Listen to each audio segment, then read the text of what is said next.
It's a bonus. Hello, everybody, and welcome to a new bonus episode of D Infinity Live, your multi-platform, multi-publisher gaming webcast. With me today, we have a very special bonus episode with a very special guest. Returning to the show is game designer Clint Staples. Hey, everybody. And the reason we're doing this bonus episode is earlier this week we did an episode called The Great Campaign Pitch, where we talked about good ways to pitch a campaign to potential players and to publishers. We also talked about tips for how to pitch a campaign, and we shared some campaign pitches of our own, including one for Knights Marshal of the Commonwealth by Clint Staples. We got an overwhelming response. We got lots of pitches submitted from viewers, and we got lots of questions submitted from viewers. And unfortunately, we did not have time during the main show to address these questions, so we're doing this bonus episode now. But before we get into those questions, Clint, were there any thoughts on campaign pitching you wanted to share with our audience? I think that it's an underused tool to get people excited about a game that you want to run. Obviously, it's probably more significant for game masters than for players, but if you're a player and you really want to game a particular system or a particular setting, then you should be thinking about using a campaign pitch to pitch it to your GM, because what you're trying to build is excitement. Just like a movie premiere, at a theater, you're trying to make someone go, "I want to game that." When I see a movie in a theater, very often my reaction is, how could I turn that into a game, or how could I capture an element of that in a game that I'm running? You know, the banter or anything like, or the action or other facets of that movie. And so what you're trying to do as a player or as a GM is build excitement. And so don't just throw a laundry list together of all the things, the big melange, like a fruit salad of the things that you want to see in that game. Make it evocative. So. Yeah, I got to agree with that. Pitching the character you want to play to the GM is very, very underutilized. And when I'm talking to prospective players, or there's people who want me to run a particular campaign, the last thing I want is a laundry list of all the cool powers and abilities that they want to have for their character. Because I see that list, and this is all just stuff that's going to be abused. That I'm going to be expected to build this campaign around in kind of a very artificial way. But when a player comes up to me and really tells me kind of a little story about the character that they want to play, that's a pitch, and that's what I want to hear. I don't want to hear about what your character can do. I want to hear about what you want to do with your character. Absolutely. I think a really good example of something like that is Batman. As a character pitch, right? If you just put together a character, a list of the abilities for a character like Batman, it sounds like you can do everything, right? And that's a boring character to play, although players like to try that or think they like to try it. But it's a very boring character for me as a GM to run, right? When they put it that way. But Batman is an amazing character, right? And should be allowed to be played. But if all you do is put together the laundry list of all the stuff that Batman has, the millionaire resources and all of the other things, the incredible list of skills, his combat abilities and that kind of thing, put those all together, and it sounds like a character that can do everything, and that's no fun. But if you tell me I want to play a brooding, lurking character who has trouble with his dark side and is always living on the edge of psychoses and reining himself back from real anger and fury and what that can cause, that's a way more interesting character to me than going, well, he's got a strength of such and such, and he's a master martial artist and blah blah blah. So. Yeah, and actually, staying away from a laundry list really does also apply to pitching a campaign, because I'm not interested in hearing what your game world has in it. Don't tell me, oh, well, there's dragon riders, because I don't by default get excited just from hearing that there's dragon riders. What I want to hear is, it's like World War II, but instead of aerial dogfights with biplanes, it's fought with dragons. That gets me excited, because with that, you're not just telling me what's in your campaign setting, you're telling me what it does and what I may be expected to do. And that, like, right now I'm imagining an awesome campaign in my head where you are a British Royal Air Corps pilot in World War I, but you're flying a dragon. That would be a truly badass campaign blending history and Absolutely. fantasy. Yep, for sure. And there's actually a series of books about that, except not for World War One, but the Napoleonic Wars. Oh, really? Do you know the name of the series? I can't remember the name of the series. There's 5 or 6 books in it, but the author's name is Naomi Novik, Novik. And uh, the premise is that in addition to all of the things in Napoleonic warfare and naval combat, there are also dragons, and the dragons are huge, like they're the size of small warships of the time. So you don't just have a single person riding on the back of a dragon, although you will have one pilot who's got a special relationship with that dragon. But they will be kitted out with netting and light guns and boarding ropes and pikes and all that kind of stuff, and they become essentially significant bombers or fighter bombers operating over top of these tall ships in 1815 or so. Oh, And that it's is a pretty awesome fantastic. series. Yeah, Yeah, we will try to find the specific name of the series and put that in the show notes for this. Ready to go into questions? absolutely. Yeah, let's go. All right, excellent. Well, our first question comes from David Paul Lehman. His question is as follows. You have just created a new setting that nobody has ever heard of. It's got elves and dwarves and trolls and some more obscure creatures from Anglo-Saxon mythology such as orcs and ents. It also features a race of 3-foot-tall people known as hobbits. You call it Middle-earth. How would you pitch this setting? Yeah, wow.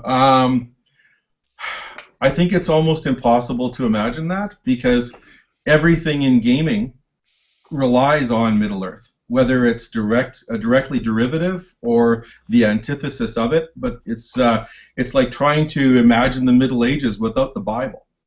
It just even games that don't seem to have anything directly related to Middle Earth have their so much of their backstory and stuff like that to Tolkien.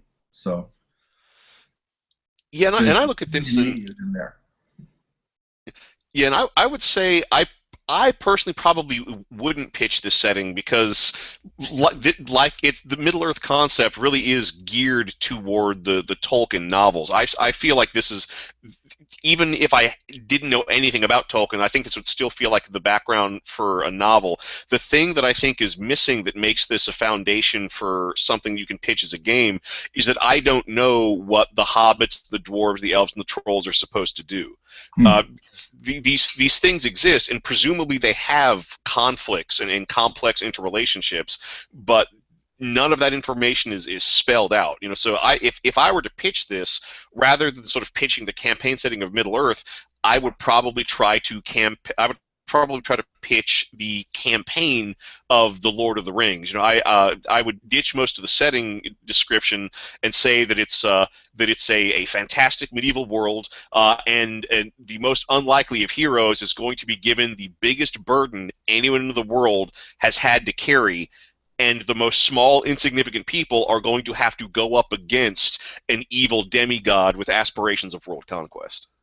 And you see that the fact that you spelled that out and that David Paul Lehman didn't goes back to my point about Tolkien being such a founding factor in gaming, because when David Paul Lehman wrote that pitch or that little blurb, so much of the actual action of the campaign of the setting is assumed to be known by the people around it. We don't know what we aren't told what orcs and ents and dwarves and trolls and elves are, but we already know that elves and dwarves have trouble getting along, and orcs are the enemies, and ents are tree warriors and stuff like that, right? Because that's all in the background DNA of gaming, and it has been right from the beginning, right? So we already have all those assumptions, right? Such that they're not even spelled out in the initial pitch. So Yeah, I think with a setting like that, there are things that kind of can be taken for granted, but you can also turn that to your advantage. Sure. If you're pitching a campaign that will involve elves, but there is nothing about those elves that particularly distinguishes them from the way they appear in Tolkien or the way they appear in Dragonlance or whatever your fantasy setting of choice is, then all you need to do is say there are elves who, and then get straight into the action of the pitch. Right. We can already fill in the blanks just by knowing that elves are going to be there. Yes, that's what I'm getting at. Is that it's so hard to divorce yourself from that if you game at all, or even if you just exist in popular with an idea of popular culture nowadays, right? We already know something about elves that we wouldn't have known if it hadn't been for Tolkien. Prior to Tolkien, our understanding of elves was not, tall, stately immortals. It was probably something closer to pixies and sprites, from Celtic folklore, as opposed to the Tuatha De Danann and stuff like that from Celtic legend, right? So, Yeah, I but mean, for me speaking as a from my own history, historian, before I really got into fantasy gaming, my conception of an elf was a funny little man with pointed ears and a big nose. sure, yeah. I think for me as a historian, I'm actually more interested in what would modern gaming look like if Tolkien's influence, if Middle Earth had never been written. It would be, I think, equally difficult to build an imaginary world where gaming is where it is now, as developed as it is after what 5 decades and more of extrapolation and expansion, without that basis. So what would have been the things that people would have picked up on to game? Would there even be gaming if Gygax and some of the early people who hadn't had Middle Earth to bounce off of? Would they have gone, this Elric thing is cool enough to write a game about? I wonder what it would have been like to be a character in H.P. Lovecraft's stories. Let's do a game about that. Would that have even happened?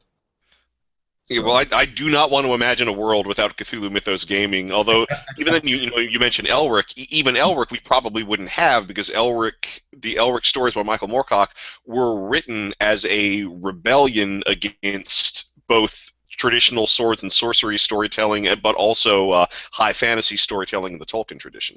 and specifically against Tolkien, Moorcock has gone on record as saying that one of the main influences that he had was to write something that was so non-Tolkien, anarchistically, and that's where Elric came from. So even Moorcock owes a great deal to Middle Earth, whether he wants to admit it or not. So. All right, well, our next question comes from Daryl Mott Jr., friend of the show and also co-host of the Gamers Tavern podcast. He wants to know what makes a good campaign in the eyes of a publisher. I wish Mike was here for this. Well, maybe try to get his thoughts and add it to the show notes. But knowing Mike, I think what Mike would say is gumption to write that campaign, whether or not you have a publisher lined up for it or not, because that's a big thing that he's relayed to me and that we both experienced representing Skirmisher at different conventions. Is that very frequently a person will come up to us who has an idea for a campaign or a campaign setting or a game or whatnot, and they try to pitch it to us, but their pitch is tainted by the fact that they want to see this thing exist, but they don't want to make it. They just want to kind of give it or sell it to someone else to make it for them for their enjoyment. So the thing that I think Mike would look for, and that I would certainly look for, is if I didn't say yes to this campaign module that you want to write, would you still write it and try to turn it into something people could use? Would it exist whether the publisher was involved or not? Big thing, because there are many campaign settings, many games, many novels, many comic books that kind of die on the vine simply because the person comes up with a great idea, but they have no follow through for it. And it doesn't matter how many people they pitch it to, if they can't get some significant part of it put together, no one will ever see it, no one will ever be in a position to enjoy it. I think that's very true. I know I've talked to a number of traditional book publishers for fantasy and sci-fi, and one fellow, I can't remember his name. Sorry, I would attribute the quote if I could. Said, "Ideas are a dime a dozen."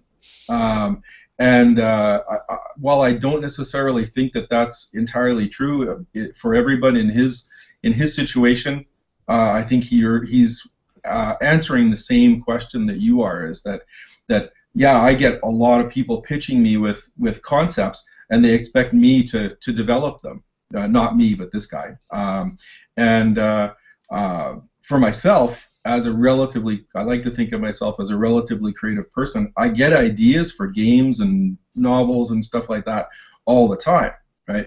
And I think other people do too. But you have to have that dedication to the concept and the devotion to the work in order to get it done. Because otherwise, any publisher can go elsewhere. The publishers that are in the gaming industry generally are pretty creative people too, and they're driven mostly by passion, because no one gets into game publishing because they're going to become millionaires. They get into it because they want to write games, and so they probably have ideas already. So you have to convince them that one of your ideas is better and more important than one of theirs. Good luck with that. You need to work to do that.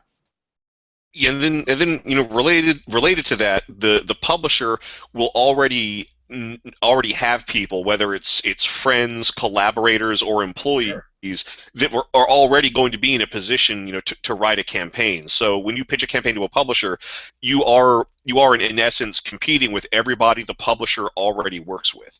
And speaking to what Clint said about needing offering something more, uh, the two things that I keep my eyes on, and this is both as a fan of gaming and as somebody who works in the industry, when people pitch ideas to me, if it's something your idea either has to be something like a niche that isn't being fulfilled by gaming. It has to be addressing something that I can't already get 5 or a dozen books about, or it's got to do the thing that's already established better than the games that already exist. And there are so many, especially now that with PDF publishing, just about any kind of game or campaign you can imagine, there probably is an actual publication for it.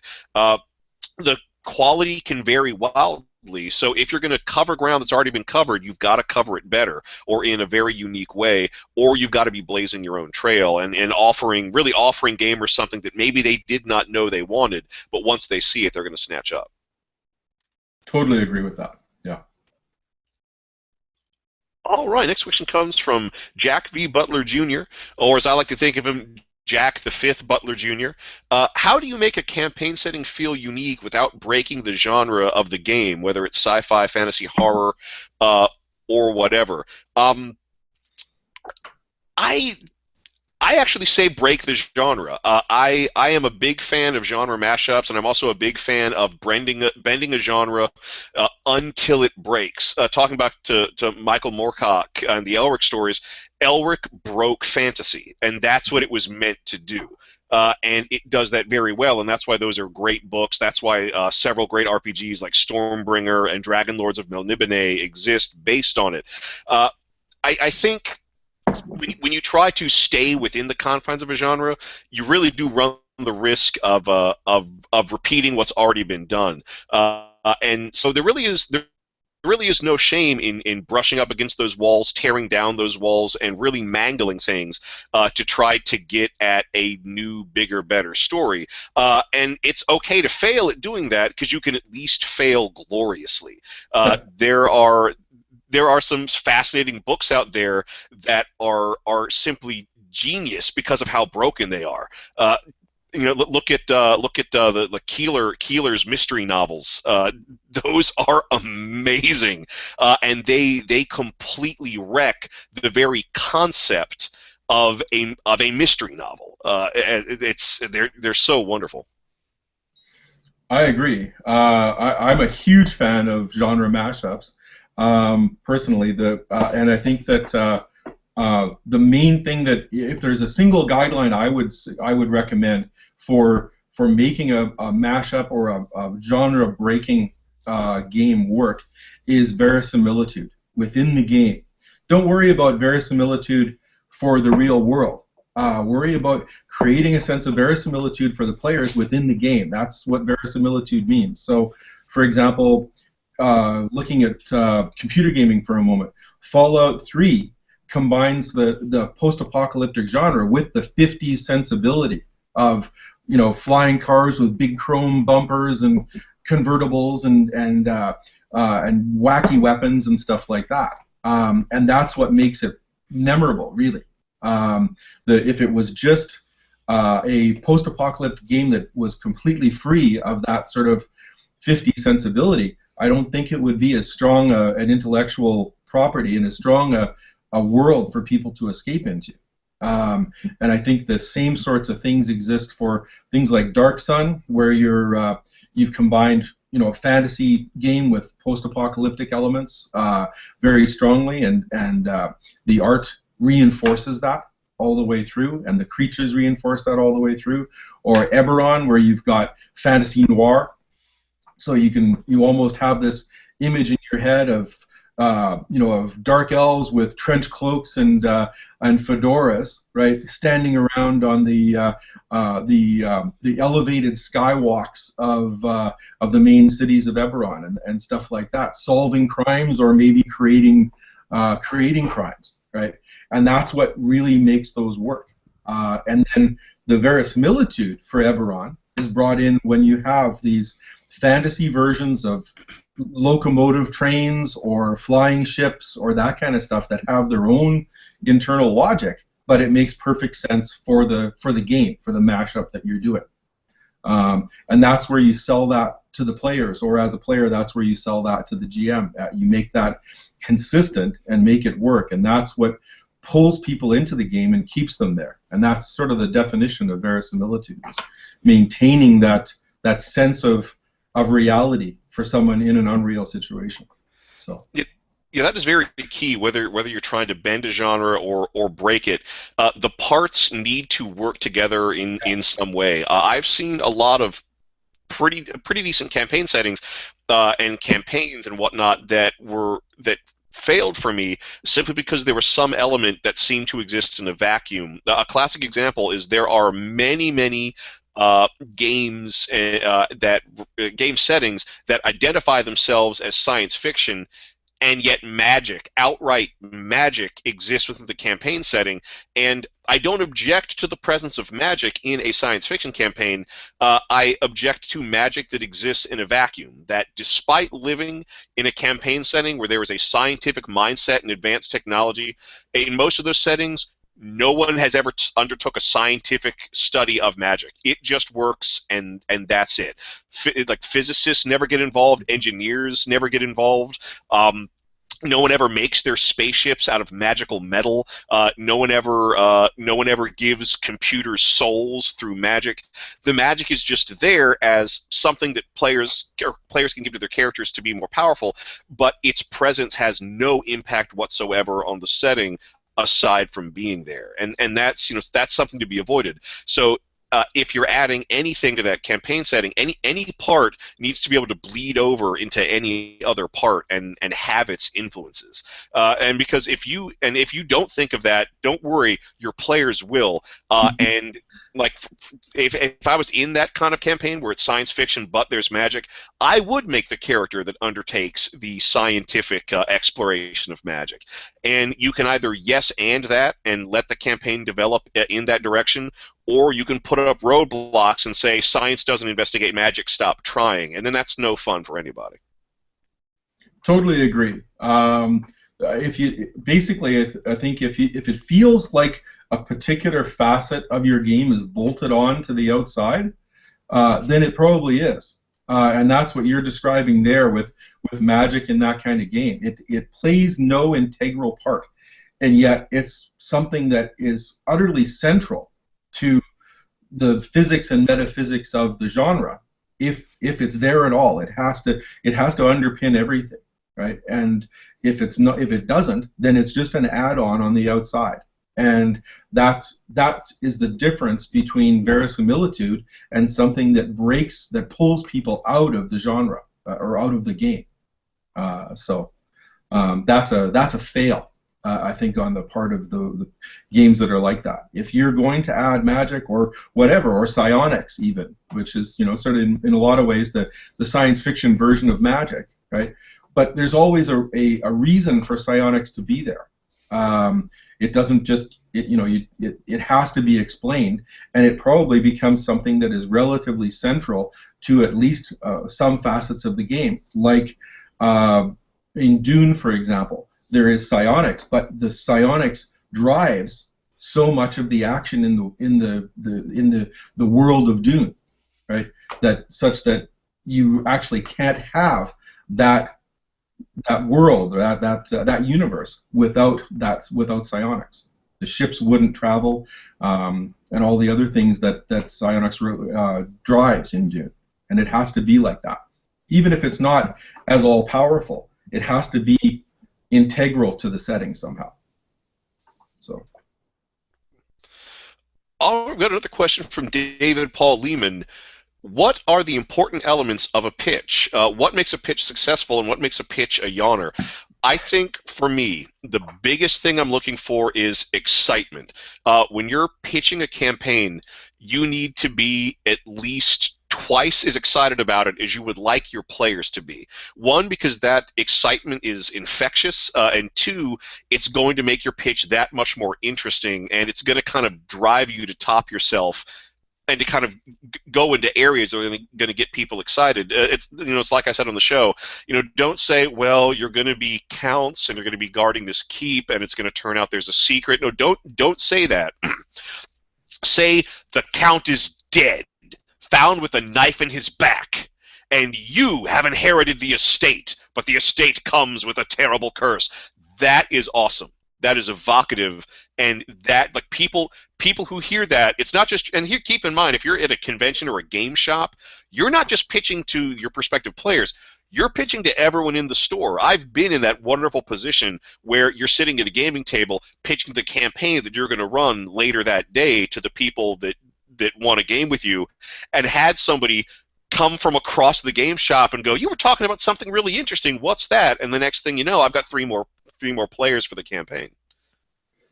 Yeah, I think you mentioned one word that I would say is critical for a good pitch, which is evocative. It just as a way of doing what you are saying, which is be excited, build excitement, and the way to do that, I think, is to be evocative of the setting rather than we talked about the laundry list of things before. I don't care if there are dragon riders. What I care about is what the dragon riders are there to do. I don't care if there are zeppelins. What I care about is why there are zeppelins. How is the world changed by the presence of zeppelins? Right? If we have zeppelins in the modern day, there has to be a reason for them to be there. And why do I care whether my players are riding around on zeppelins or dragonback or wandering from dungeon to dungeon killing monsters? Right? So be evocative of what the play experience is going to be like. Don't tell me that we're going to be a group of adventurers and they're going to wander from town to town and right wrongs and get involved with the local school marm. Bill Bixby did that in the 1960s with the Incredible Hulk, right? And it was boring then and it's boring now. But that's, if you strip away all the other stuff, that's what that's how you could describe a lot of games out there. But it loses all of the magic, large M magic, not magic systems, but it loses a lot of the magic and the cachet that brings people back to gaming, because those things are just the descriptions of events, but not the feel and the mood and the action of those events. So. Yeah, and then another thing that'll separate, I suppose not so much a good or bad pitch, but a good or bad pitcher, is that be prepared to ask questions. At some point, either immediately after your pitch or even during your pitch, especially if you've got invested players, is a potential player is going to ask you a question, and you need to be able to answer that quickly with some authority. And there's plenty of ways to do that, because you might be asked a question that you had planned to answer later in your pitch, and that's fine. You can skip ahead and fill in that gap. And of course, you'll also at some point going to be asked a question that you had not prepared an answer for. That it might even be something you had not even considered as a part of your campaign, and that's when you need to improvise. And keep in mind, no is not an interesting answer to a question. Yes is always the more interesting answer. And that's where you want to go. So if a player asks, well, can I be a member of a secret society? Are secret societies involved in the Cosmos War? And maybe you never considered that. Well, that's the moment when you need to say yes, because that player has just, by their question, told you that they're interested in a game with secret societies. Well, now you know that they want that, so you say yes. You find a way to work those secret societies into the game. And keep in mind, you'll have plenty of time to prepare that, unless, of course, you're immediately, running something after the pitch. And even then, if you can GM on the fly, you can add, again, the example of the secret societies in as you go. So be ready for questions. Although you'll have to know your audience, because there are lots of creative ways to answer a question, and I think you should always aim for the more creative way to answer. But there's a quote from I think it's animation director and producer Gabor Chupo, who said, "Subtlety is great in storytelling so long as you can hit people over the head with it." Avoid subtle answers, because I found when pitching games, the subtle answers don't get picked up. There is a campaign.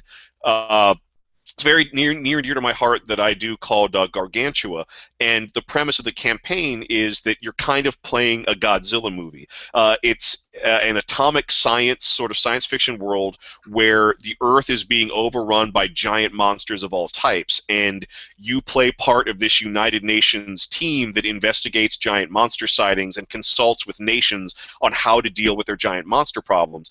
And the question that I get asked when pitching this campaign that comes up more than anything else is, are there giant robots you can use to fight the monsters? And for the longest time, my traditional answer is no, wink, because I had always planned as part of the campaign that your team would be the team that invents the giant monster fighting robots. That is a part of the storyline. But when I say no, wink, all the players hear is no, they don't see the wink. And they don't realize I'm trying to be clever, and I see them immediately lose interest. So I've actually dropped that from my pitch. Now when people ask if there are robots, I say there will be once your team invents them. And I make it clear that if they want the robots, they'll be able to get them, provided they invest in that area in the game. And that gets them excited, because when they think, oh, we invent the robots, they immediately think, oh, that means we can make the robots the way we want to make them. We can make the giant monster fighting robot of our dreams. And that just brings a whole new level of player buy-in. Absolutely. Remember that if you're getting questions from the people that you're pitching to, you're doing your job right. If you don't get questions, then they don't really care. If you get questions, then your answers to those questions are going to make the difference between whether your pitch is a success or not. So yes is always the better answer. No is a mind killer as an answer.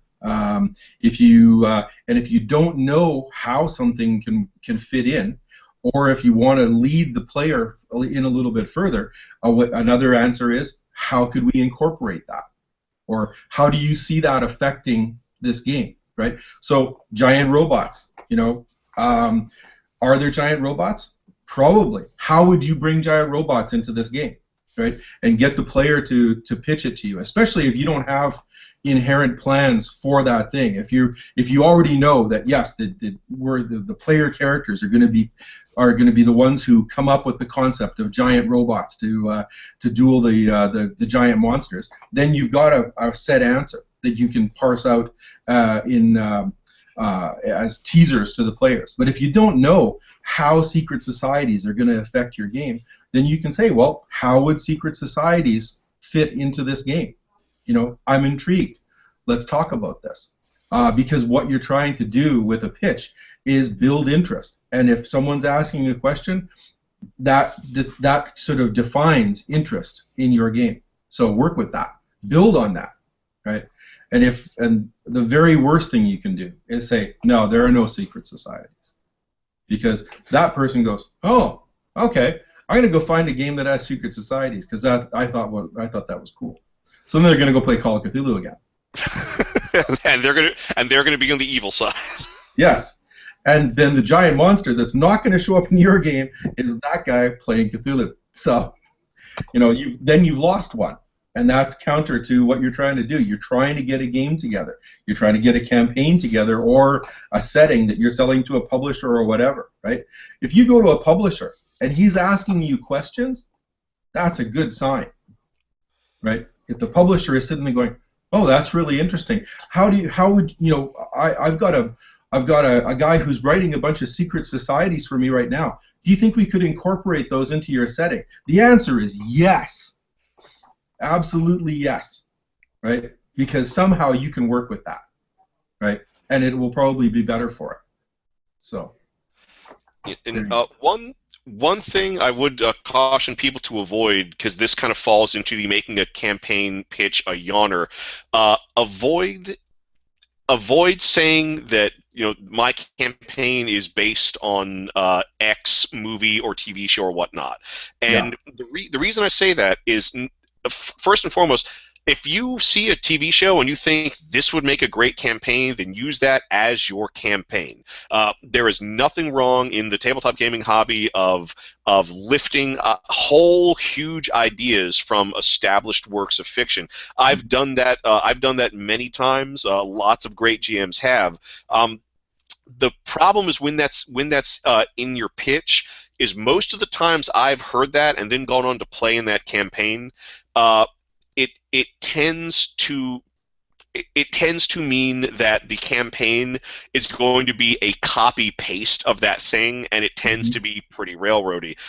I've mentioned on the show before, I once played in a campaign that was inspired by the miniseries The Lost Room, which that miniseries had a really intriguing idea behind it, and frankly, it was the idea of the miniseries that got me wanting to play the game, not the pitch. I was foolish enough to let the fact that I knew it was based on this kind of influence my decision and not listen to the actual pitch. And the campaign was pretty much just us reenacting that miniseries to the point where when an NPC showed up, rather than describing what the NPC looked like, if that was even important, he would just tell us what actor from the miniseries it resembled. A woman comes up to you who looks exactly like Margaret Cho. Oh, does this have to keep happening? So if you are completely lifting your campaign concept from something, don't mention that in the pitch. What I would do is I would save it till the end of the campaign, and this is a tactic I've used. And then at the end of the campaign, said, "Well, if you liked this, I based this campaign on the first episode of the OVA, the AD Police Files. It's really worth your time. Check it out." Because at the end of the campaign, if you've run it well, everyone's in a good mood. When they hear that it's based on something, they're going to be interested in that thing, and they're going to want to check it out. You can win new fans to a fandom they haven't discovered with by doing that. Yeah, I think that's true. Another caution, if we're talking about things to avoid, maybe in addition to laundry lists and stuff like that, is the pitch that goes something like, "It's Veronica Mars meets Call of Cthulhu," or that kind of thing. The two great flavors that go great together I don't think are particularly evocative. I like the TV series of Veronica Mars, and I love Call of Cthulhu and love the Lovecraft mythos and stuff like that. But that is not an evocative description of what could be a very cool game about sort of a noir high school setting in the sunny days of Southern California, bumping up against the things that bump back in the night, right? And that little pitch that I did there, I think, is more interesting to me than saying, it's whatever meets something else. That's a shorthand for bad thinking.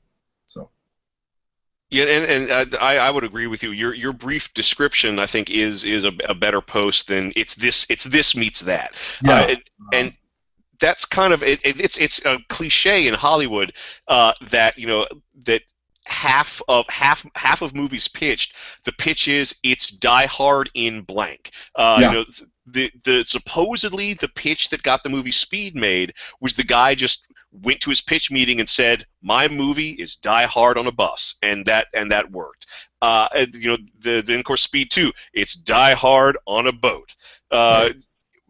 And that's not exciting. One, because it's cliche, and two, when I think of Die Hard, I think of some very specific things that are, of course, never borne out in the "It's Die Hard in blank." hmm Yeah, You know, agreed. those pitches are so oversimplified. They really cheapen it. Tremors. It's Jaws in the desert. Jaws in the desert is the stupidest thing I've ever heard of. Tremors. It's Giant awesome. worms attack people in New Mexico. That's awesome. That is an awesome Yeah, movie, and that would make for an awesome campaign. absolutely. You're trying to go for the kind of pitch that Aaron Sorkin would write, as opposed to the kind of pitch that a hack would write. Because for the same reasons, you're appealing to what could be a very jaded audience at this point. TV pitch people are pitching to executives that have heard and seen it all, right? And for the most part, a lot of them are not deciding yes or no on something based on how cool they think it is. They're basing it on how cool they think other people will think it is, right? But you're basing your response to your GM's pitch on how cool their pitch is, right? And as a GM, when you're doing that pitch, or as a player pitching to a GM, you have to think of that. You have to go for that cool. So don't do a shorthand, right? It doesn't mean you have to put together a 300-word pitch where the person stops listening after the first two sentences. That's equally bad, right? Make it fit in a minute, something like that, and then wait for questions, and make sure that you've got a pitch that's going to evoke questions. Yeah, and actually, not all pitches are verbal.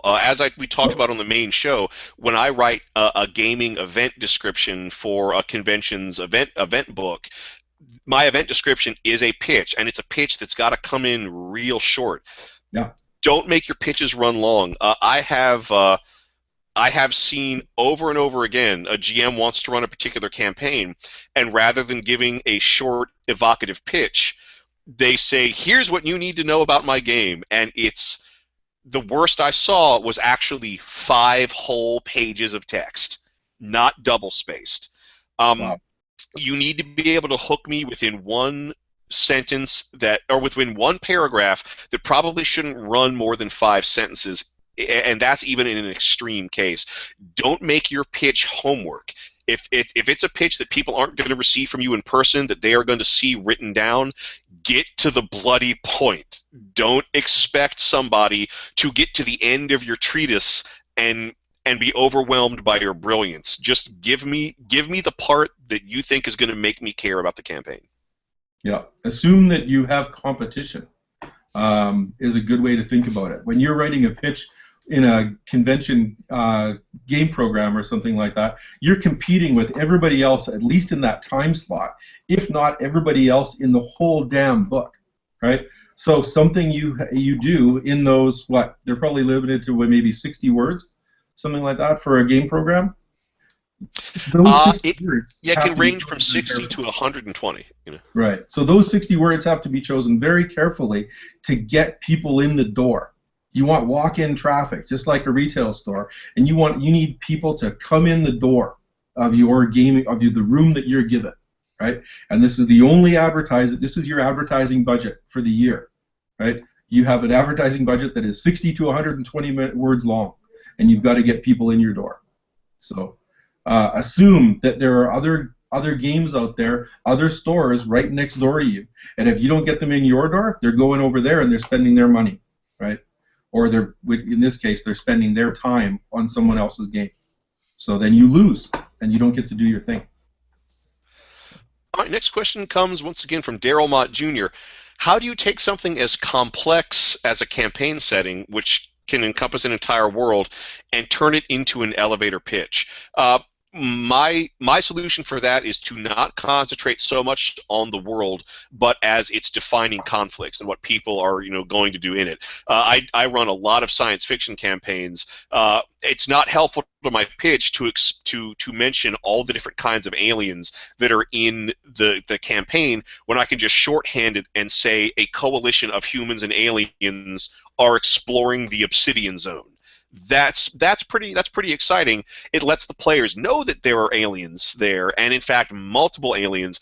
But I don't have to say there are reptile aliens, crystal aliens, reverse time travel aliens, and so on and so forth. Because every alien, when it comes down to it, is going to require a description all on its own. So there's nothing wrong with using shorthand that can stand in for something much more complex. Which, if they buy into your pitch, you can then explain later in the run up to the game itself.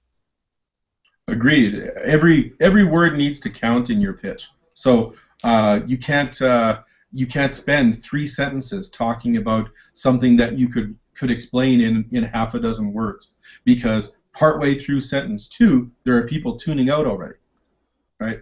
So especially if you're doing something that is crossing genre boundaries or that kind of thing, you have to bring those things together somehow in a single sentence or 2 sentences, ideally. So, and evoke that sense of what the players will be doing and what the characters will be doing and what the players will be feeling around the game table.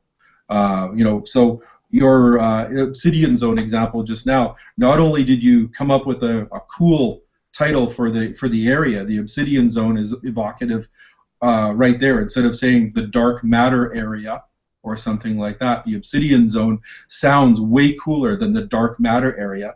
And you said exploration right in there, as opposed to another term that could mean the same thing, but doesn't evoke the sense of going out into the Obsidian Zone in small spacecraft with a limited group of people facing threats and all those other things. Exploration covers all of that, instead of saying discover or travel, which are less evocative all around, right? So make all the words count. When you're doing your pitch, do more than one draft. If you really care about this, write it down. Don't just go up to your players and say, okay, I got this idea for a world, right? Write down your pitch, look at the pitch, look at it 5 or 6 times over several days if you can, and refine your pitch the same way you would if you were going to a game publisher, right? If you're going to a game publisher, hopefully you've thought about this world that you're trying to sell enough that you've got your pitch down, right? So you don't have to pull up the piece of paper in front of the publisher and go, my pitch is, right? But you should have done your homework and done drafts of the pitch to make all your words count, because the publisher is going to be at least as critical as your players are, right? So.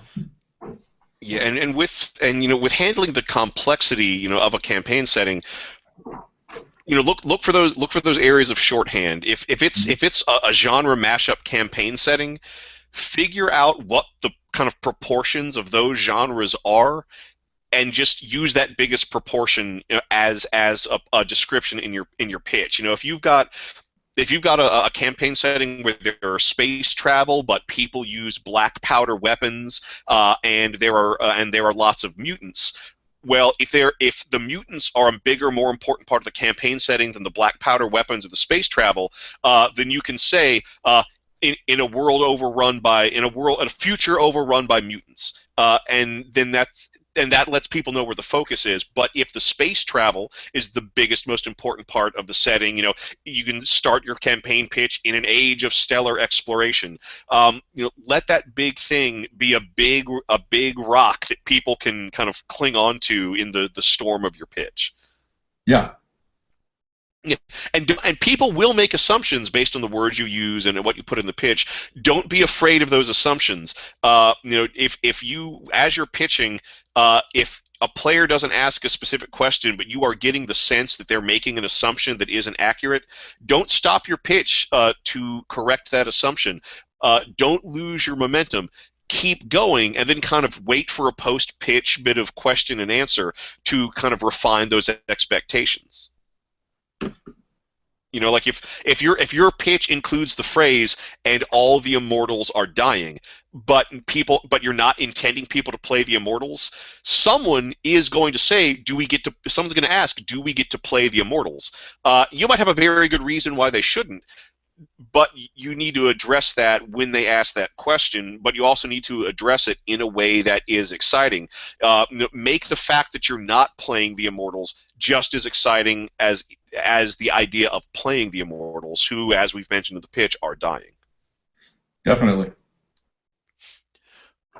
All right, got another from David Paul Lehman. Has a pitch ever changed your mind, either to get you into something that you were going to pass on, or to pass on something that actually interested you until you heard the pitch? Well, actually, for me, one of my best gaming discoveries is the Fading Sun setting. When I was growing up in the 90s, back when the game was still being produced on a regular basis, I believe it's now in the hands of FASA, who are coming out with some pretty cool books, as well as a Noble Armada for it. But I saw the books on the shelves at our local game store, campaign headquarters, and I passed on it. For 3 years, I passed on it simply because I had been burned so many times on campaign settings that claimed to be science fiction, but then had magic or werewolves or who knows what else thrown into it, but in a totally bland way that didn't mesh with anything else in the setting. And I just assumed Fading Suns was going to be that exact same thing. Well, my brother ended up getting into it, and he pitched Fading Suns to me, and his pitch actually made all that stuff that had initially turned me off make sense. I bought the core rulebook as a response, and fell in love with the setting. Now I run multiple giant Fading Suns LARPs every year, and that's become a very big thing of what I do with Kettlefish Productions. So that was for me a really extreme 180-degree turn on the game that brought tremendous dividends. So that's my big example of a pitch that changed my mind about a campaign. For me, I don't know if it. I can't say that it convinced me not to play the game. First of all, I'm a huge fan of Fading Suns too, and actually the back page pitch of Fading Suns was what got me interested in the game. I read it at a gaming store, and I just loved the evocative nature of it. This sort of the stars are dying, no one knows why. The world is in a downward spiral into a dark age where people don't explore like they used to, where there are forgotten civilizations that literally can't be found anymore because the ways to get there are gone. And all of those things really appealed to me, such that although I wasn't particularly playing science fiction games at the time, it grabbed me and I got into that game. And I've enjoyed that game for a couple of decades since then. On the other side of the coin, when Dragon Age, the RPG, came out for the computer, for computers and consoles, I bought the game and I really enjoyed the gameplay and stuff like that. And then Green Ronin announced that they were doing a tabletop RPG, and I got interested in that, and I started looking at the forums, and they were talking about game mechanics, and those sounded interesting too. So I signed up to pre-order the first game, and I was all fired up about it. Several of the friends that I game with were very interested in it because they had played the computer RPG and that kind of stuff. and then I read the back of the box, and they completely reproduced the action of the game, the majority of the action of the game, which is fighting demons that are crawling out of the earth, and it's kind of hopeless and dark. But they completely lost me with the pitch. But I don't think Green Ronin really cared because they already had you hooked. So it seemed to me like they kind of phoned in the pitch because people were already buying the property based on the video game, if that makes any sense. So I played the game, I ran the game a little bit, but it was despite the pitch rather than having the pitch be anything that helped me be interested in the game. The second time I ever went to con, which was I went there and I was in the dealer's hall, and there was this game company that had a really intriguing booth. Everybody at the table was wearing kind of like a period age of sail kind of like garb, from like pirates to naval officers and things like that, and they had this role-playing game all about piracy. And this was before pirates had become a real kind of well-worn cliche. Their book had really interesting production value, so I came up there primed to pick up this RPG and to be really into it, and just kind of wanted to be given that extra nudge to put my money into this game. So I went up and they started pitching their game to me, and what killed this pitch for me is that they couldn't answer questions because they were really passionate about the game. They were knowledgeable about the game. Most of the people at that booth had been the people who had either written, illustrated, or play tested the game. They were all super into it. But anytime I asked a question, they would just go blank. And it wasn't so much that they didn't know the answers, it's that they did not expect people to have any questions. They kind of expected the game to sell itself. They expected the campaign to sell itself. They did not come to it expecting anybody to be interested enough to ask questions, because that's the thing. If people are asking questions, that means they are interested because they're taking the time and the effort to come up with that question and present it to you. You need to be able to pay that back with a good answer, a quick answer, and momentum going, and hopefully gets people more excited. And so as a result, the pitch just started slowing down, and by the time they were done with the pitch, I felt like we were both kind of exhausted. I was exhausted from answering questions and waiting for responses. They were exhausted from having to kind of stop the pitch, come up with their responses, and then try to remember where they were. It was almost like they were working off a script. And while writing the pitch, it's very useful to keeping the information clear and concise, and is kind of an exercise.